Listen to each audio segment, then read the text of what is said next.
Salut à tous, c'est Ludo du Meilleur Pâtissier 7, bienvenue sur ma chaîne YouTube. On en a à peine fini avec les bûches de Noël qu'on va directement attaquer avec la galette des rois. Chaque année c'est la même chose, mais en même temps on adore ça. Et justement, aujourd'hui c'est bien une galette des rois que je vous propose de réaliser avec moi. On va réaliser ensemble une galette des rois à la frangipane, donc une galette traditionnelle. Et je sais que vous êtes nombreux à rencontrer pas mal de difficultés avec votre galette des rois. Vous avez vraiment envie de faire votre pâte feuilletée maison, mais vous avez peur de vous lancer dans quelque chose qui vous dépasse. Vous voyez régulièrement votre crème frangipane se répandre dans le four parce qu'elle a perforé la pâte feuilletée et la plupart du temps, au moment de la découpe, vous tombez inévitablement sur la fève. Eh bien, pas de panique, dans cette vidéo, je vais vous donner toutes les astuces pour faire votre pâte feuilletée maison avec une recette facile. Je vais vous donner une astuce technique pour que votre frangipane ne s'échappe pas de votre galette. On va lui donner un aspect doré et brillant. Vous allez voir que ça fait son petit effet sur la table. Et puis je vais vous donner un petit truc pour placer la fève à un endroit où vous êtes moins sûr de tomber dessus à la découpe. Vous êtes de plus en plus nombreux à me suivre sur ma chaîne YouTube et je vous en remercie. Pensez bien à vous abonner à ma chaîne pour ne pas rater les prochaines recettes en vidéo. Et pour ceux qui veulent aller plus loin en pâtisserie, qui veulent vraiment présenter à leurs proches des gâteaux sublimes, qui veulent s'améliorer en technique et booster leur créativité, je vous invite à me rejoindre dans les ateliers de Ludo, ma formation en ligne qui est conçue pour vous aider à réussir tous vos gâteaux. Et si vous êtes prêts à réaliser maintenant avec moi la plus belle des galettes des rois, eh bien c'est parti pour la recette.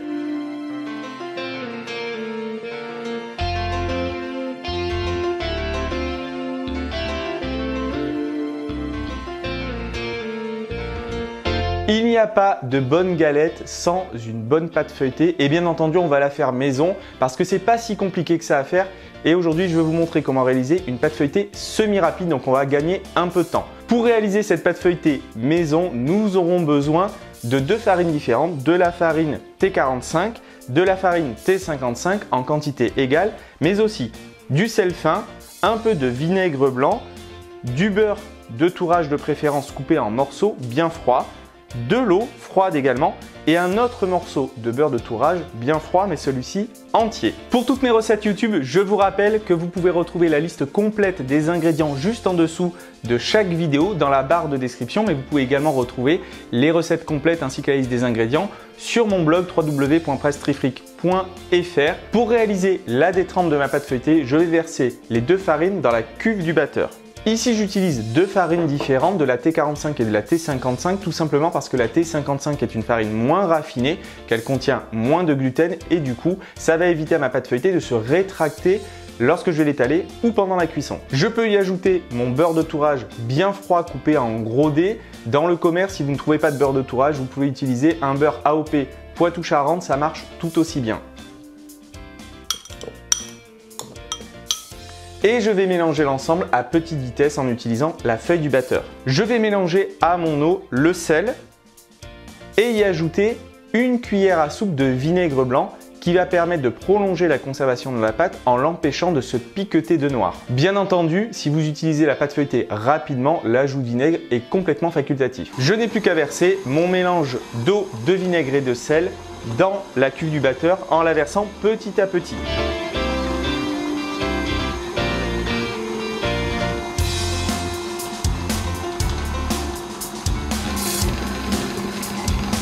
Quelques instants suffisent pour que la détrempe soit prête. Attention, je ne cherche pas ici à obtenir une détrempe à l'aspect homogène. On doit continuer à observer des gros morceaux de beurre à l'intérieur, c'est tout à fait normal. Ma détrempe est prête, je peux la filmer au contact avant de la placer au réfrigérateur.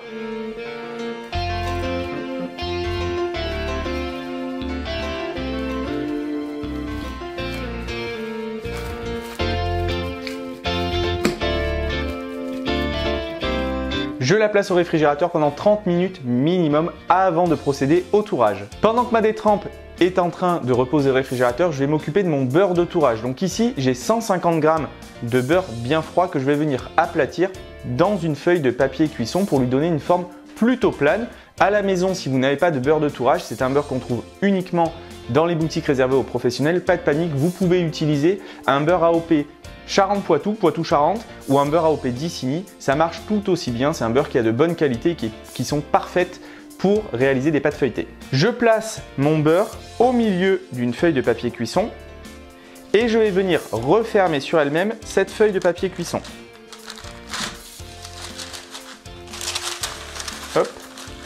À l'aide d'un rouleau à pâtisserie, je vais simplement taper mon beurre de façon à l'aplatir.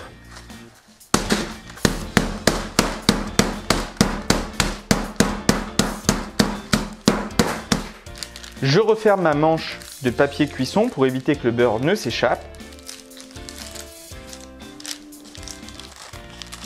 Et je vais l'étaler de manière à ce qu'il remplisse entièrement la cavité, la poche formée par mon papier cuisson.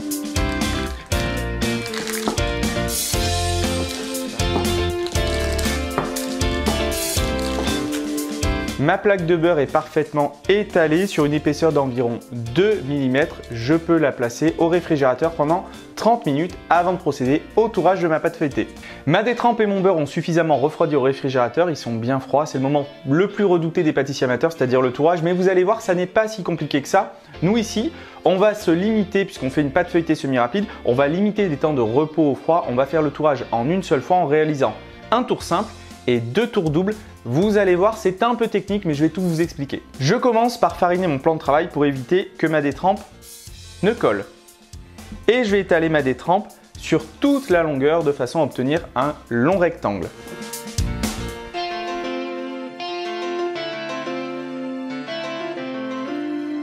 Ma bande de détrempe est bien étalée, je vais pouvoir placer par-dessus ma bande de beurre de tourage.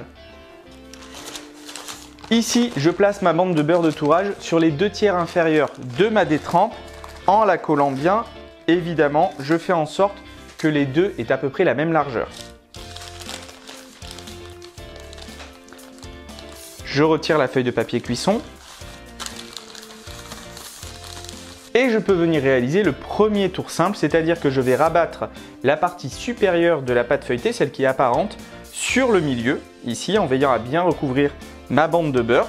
Je retire l'excédent de farine et je n'ai plus qu'à rabattre le dernier tiers de pâte feuilletée, celle où le beurre est apparent, par-dessus la partie précédente. Mon premier tour simple est terminé, je peux tourner la pâte d'1/4 de tour et étaler mon pâton sur toute la longueur comme précédemment.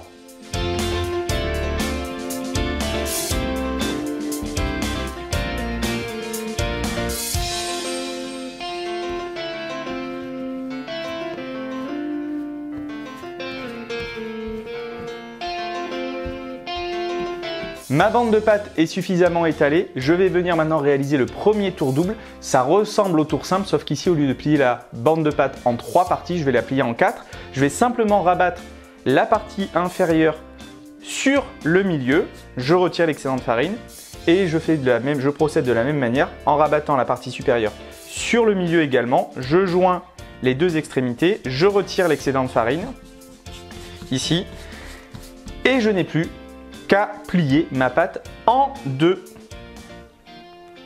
Mon premier tour double est réalisé, ma pâte est encore froide, je tourne d'1/4 de tour ma pâte feuilletée et je viens réaliser le deuxième tour double en étalant mon pâton sur toute la longueur.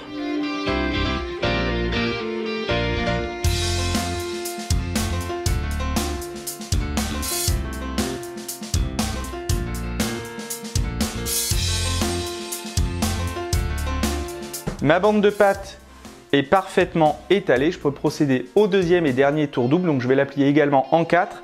Je rabats la partie inférieure de la pâte sur le centre.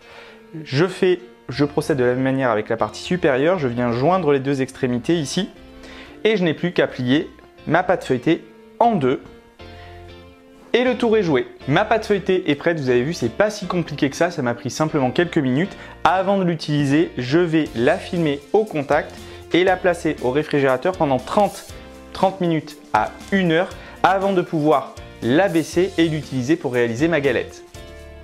Ma pâte feuilletée a suffisamment reposé au froid, je peux la découper en deux et la baisser pour pouvoir faire mes abaisses de pâte feuilletée.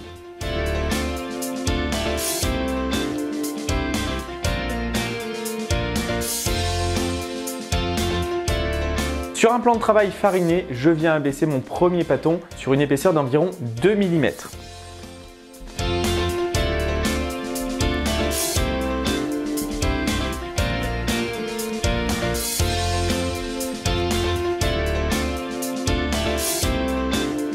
J'ai ma première abaisse de pâte feuilletée, je peux la replier en deux sur elle-même. J'ai abaissé mon second pâton de pâte feuilletée de la même manière que le premier. Je les ai repliés sur eux-mêmes en deux et je les place au réfrigérateur pendant 15 minutes avant de pouvoir monter ma galette. Avant de poursuivre la recette, j'ai un petit mot à vous dire pour ceux qui veulent vraiment aller plus loin et qui ont besoin d'améliorer leur technique. J'ai une petite info à vous donner.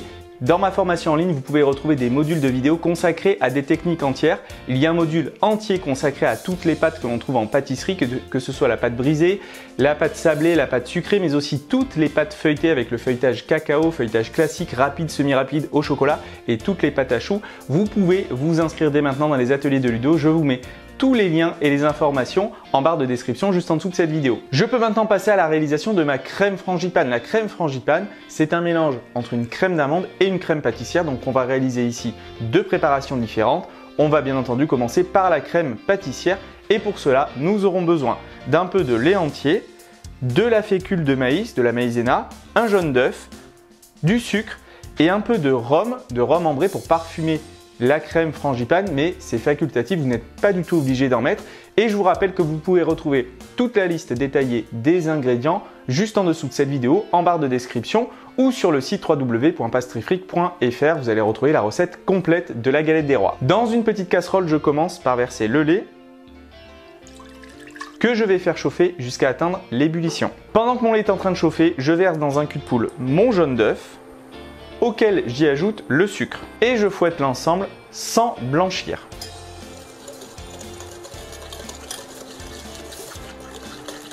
Il ne me reste plus qu'à ajouter la fécule de maïs et je mélange à nouveau.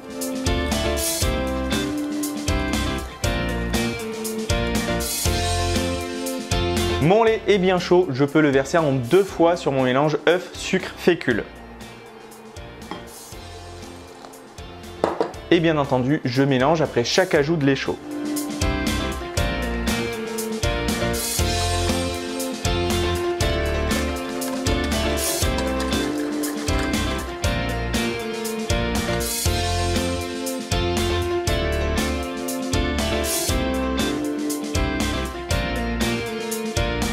Je peux maintenant reverser mon mélange dans ma casserole. Et je vais faire cuire ma crème pâtissière sur feu doux sans cesser de remuer jusqu'à ce que celle-ci épaississe.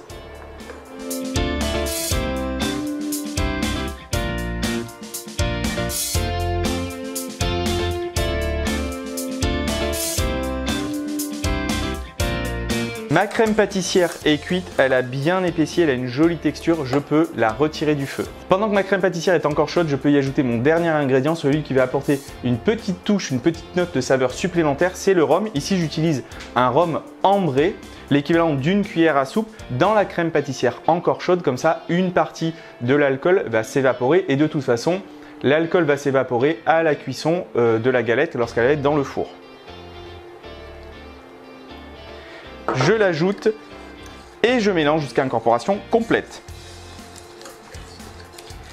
Bien entendu, l'ajout de rhum dans la crème frangipane est complètement facultatif. Vous n'êtes pas obligé d'en mettre, vous faites comme vous aimez. Moi, je trouve que ça apporte vraiment quelque chose d'intéressant à la crème frangipane.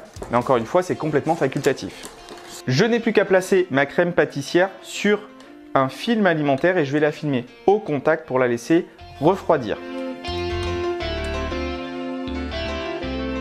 Ici, comme j'ai une petite quantité de crème pâtissière, je peux la laisser refroidir à température ambiante le temps de faire la crème d'amande. Par contre, pensez bien à la filmer au contact, sinon elle va sécher en surface. Pour poursuivre notre crème frangipane, on va réaliser une simple crème d'amande. Et pour la réaliser, c'est très simple, il nous faut de la poudre d'amande, un œuf entier, du sucre, un peu de beurre pommade et quelques gouttes d'extrait d'amande amère. Je vais réaliser ma crème d'amande à la main. Donc dans un cul de poule, je verse le beurre pommade coupé en gros dés, que je vais venir mélanger avec le sucre.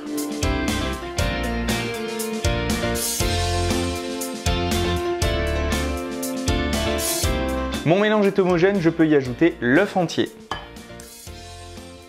Et je mélange à nouveau.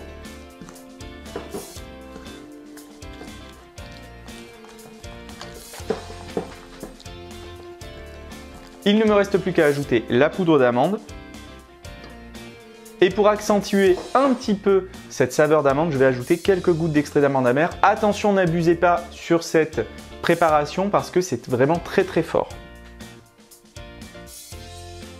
Et je mélange à nouveau jusqu'à obtenir une crème d'amande à la texture bien homogène.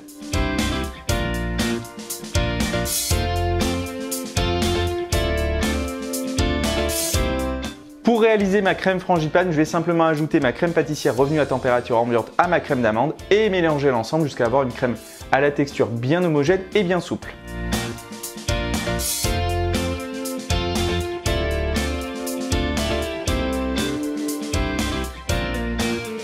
C'est le moment de monter notre délicieuse galette frangipane et vous allez voir qu'il y a quelques techniques et quelques astuces à connaître pour avoir une galette bien ronde et au bord bien régulier avec un feuilletage qui se développe parfaitement.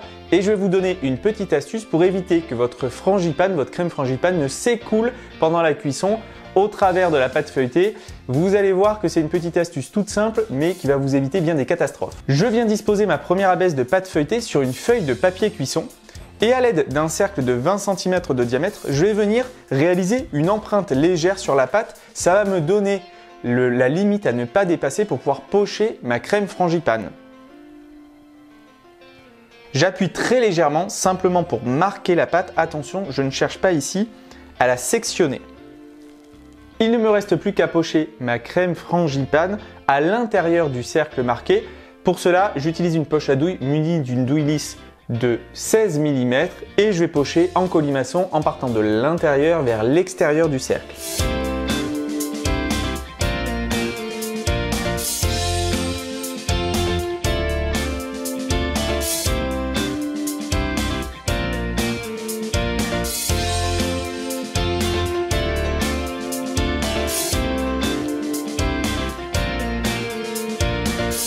Avant de refermer ma galette, surtout, je n'oublie pas de disposer ma fève. Il ne faut pas l'oublier parce que sinon, vous allez voir que vos invités ne vont pas être contents.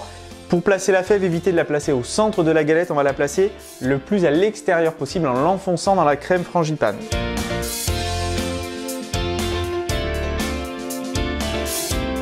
C'est important de bien la mettre le plus à l'extérieur possible puisque plus vous allez la mettre au centre de la galette, plus vous aurez de chances de la découper et de dévoiler son emplacement au moment de distribuer les parts. Avant de refermer la galette, il est important de bien souder les deux abaisses de pâte feuilletée entre elles pour éviter que votre crème frangipane ne s'échappe de votre galette lors de la cuisson du four. C'est la catastrophe la plus courante. Donc pour éviter ça, moi j'ai une astuce. Vous avez certainement pour habitude de souder les deux abaisses de pâte feuilletée avec de l'œuf ou du jaune d'œuf. Je vous déconseille de le faire. Utilisez plutôt simplement de l'eau froide et un pinceau. C'est bien plus efficace et vous allez voir que vos deux abaisses de pâte feuilletée vont être parfaitement soudées. Donc vous avez besoin simplement que d'un pinceau, d'un peu d'eau froide et je vais venir ici badigeonner sans excès l'abaisse de pâte feuilletée avant d'apposer la seconde. Pour refermer ma galette, je vais simplement venir déposer la seconde abaisse de pâte feuilletée en la déroulant à l'aide de mon rouleau à pâtisserie.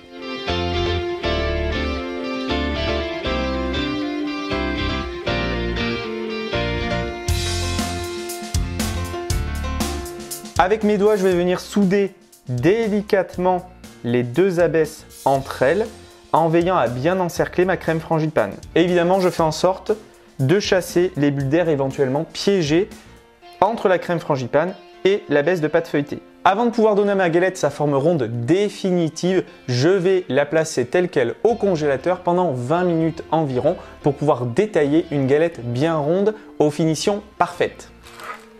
Mes deux abaisses de pâte sont bien froides, elles ont gagné en fermeté. Je vais pouvoir maintenant découper ma galette de façon à obtenir une galette bien ronde. Pour cela, j'ai une petite astuce technique.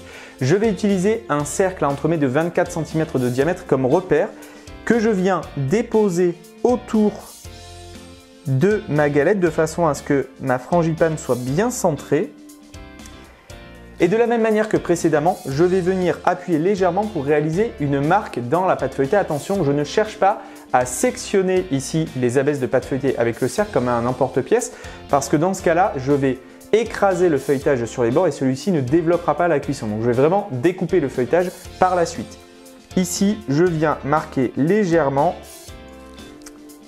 mon feuilletage avec mon cercle.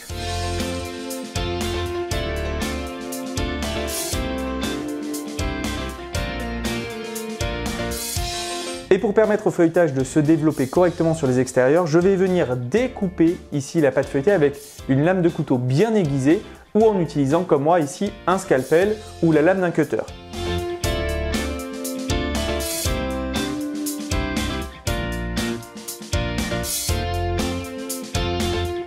Je n'ai plus maintenant qu'à retirer les chutes de pâte feuilletée et laisser apparaître ma jolie galette qui est bien ronde.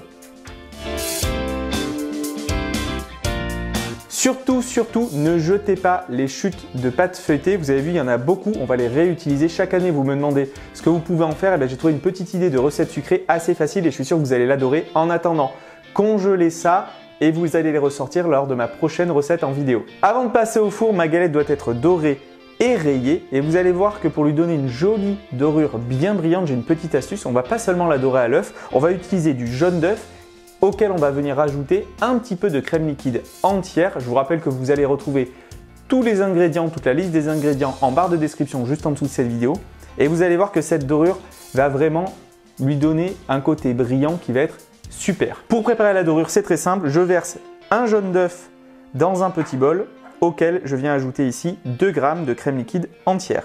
Je mélange et ma dorure est prête. Pour appliquer ma dorure, j'utilise un simple pinceau et je vais veiller surtout à bien étirer la dorure sur toute la surface de ma galette et je vais veiller à ne pas faire couler la dorure sur les tranches de la galette parce que sinon ça va empêcher le feuilletage de se développer en le collant.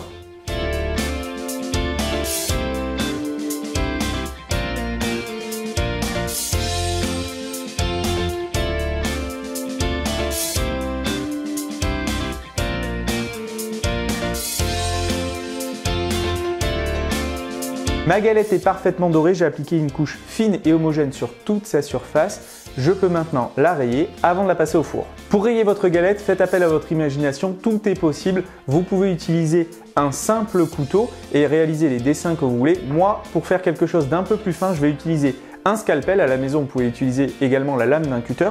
Et pour m'aider à faire quelque chose de très régulier, je vais utiliser un petit cercle à entremets de 14 cm de diamètre pour réaliser des courbures sur le sommet de ma galette. J'ai placé ma galette sur un plateau tournant et je commence par identifier le centre de ma galette pour que toutes mes courbures partent de celui-ci.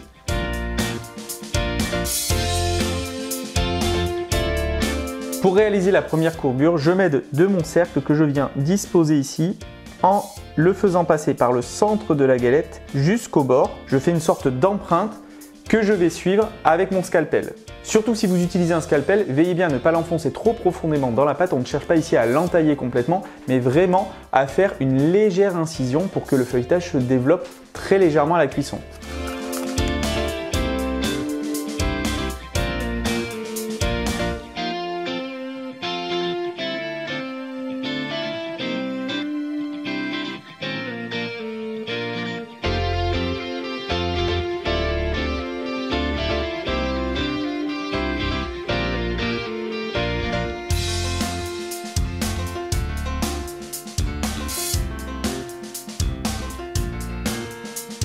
Et voilà, ma galette est complètement rayée, mais ça n'est pas fini. Avant de la mettre au four, je vais venir ici réaliser des trous avec mon scalpel à l'intérieur des traits tracés pour permettre aux éventuelles poches d'air, bulles d'air de s'échapper pendant la cuisson et d'éviter un gonflement aléatoire et anarchique de ma galette. À ce stade, ma galette est prête à aller au four, mais on ne va pas s'arrêter là. Après tout ce travail, on va encore parfaire les finitions. On va venir la chiqueter, c'est-à-dire qu'on va entailler légèrement les bords de la galette pour permettre un développement régulier du feuilletage. Pour cela, j'utilise simplement une lame de couteau et je vais venir réaliser une entaille très légère de 4 à 5 mm grand maximum dans les bords de la galette.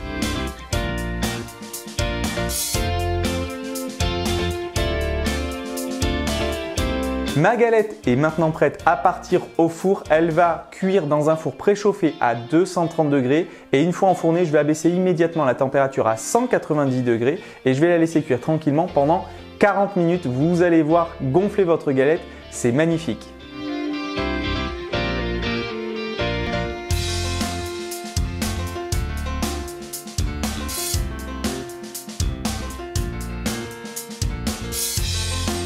Et voilà, notre belle galette des rois, la frangipane, est terminée. Regardez-moi comme elle est belle, elle est dorée à souhait. Elle a bien levé, le feuilletage a parfaitement développé. Elle est croustillante et ça sent très très bon le beurre cuit dans ma cuisine. Vous avez vu qu'en connaissant et en maîtrisant toutes les techniques et les astuces, vous allez arriver à sortir une galette aussi belle et aussi régulière que celle-ci.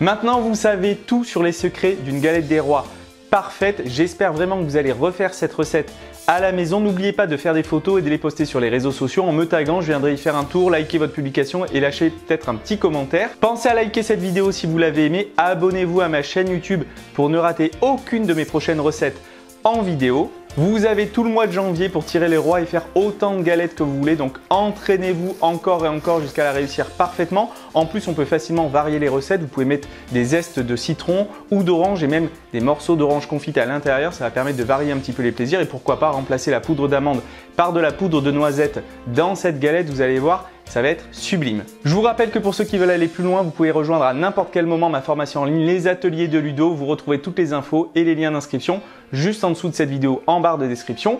Et puis on se retrouve très prochainement pour une nouvelle recette en vidéo. Régalez-vous et continuez à prendre du plaisir en pâtissant. À bientôt, ciao!